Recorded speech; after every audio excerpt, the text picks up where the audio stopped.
Australia మాజీ cricketer David Warner arrest. ఈ వార్త నిన్నటి నుంచి సోషల్ మీడియాలో చక్కర్లు కొడుతుంది. అసలు డేవిడ్ వార్నర్ ఎందుకు అరెస్ట్ అయ్యాడు? అరెస్ట్ అయితే క్షణాల్లోనే బెయిల్ ఎందుకు వచ్చింది? అక్కడ జరిగినటువంటి విషయం ఏంటి? బయటకు వచ్చినటువంటి సమాచారం ఏంటి? అసలు ఏం జరిగింది? ఎందుకు పోలీసులు డేవిడ్ వార్నర్ని అదుపులోకి తీసుకున్నారు?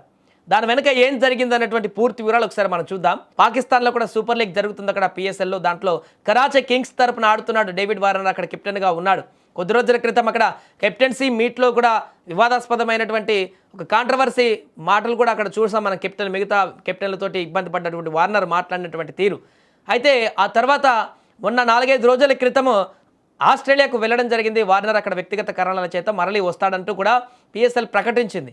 అయితే ఆస్ట్రేలియాకు వెళ్ళిన తర్వాత డేవిడ్ వార్నర్ అక్కడ మద్యం తాగి వాహనం నడిపినట్టుగా తెలుస్తుంది. దీంతో మంగళవారం రోజు సిడ్నీలో డేవిడ్ వార్నర్ని పోలీసులు అదుపులోకి తీసుకున్నారు. 39 ఏళ్ల ఈ విధ్వంసకర ఓపెనర్ను మారుబ్రాలో యాదృచ్ఛికంగా బ్రీత్ టెస్ట్ సందర్భంగా పోలీసులు అక్కడ ఆపారు.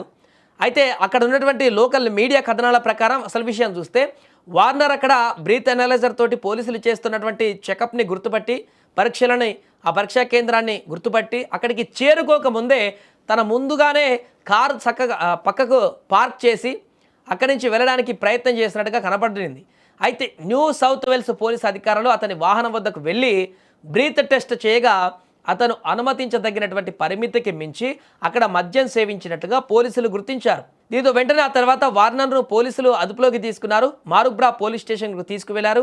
అతడు అక్కడ రక్తంలో కూడా ఆల్కహాల్ స్థాయి 0.104గా తేలింది. అతను వచ్చే నెలలో ఇప్పుడు కోర్టు కూడా విచారణకు హాజరు కావాల్సినటువంటి పరిస్థితి.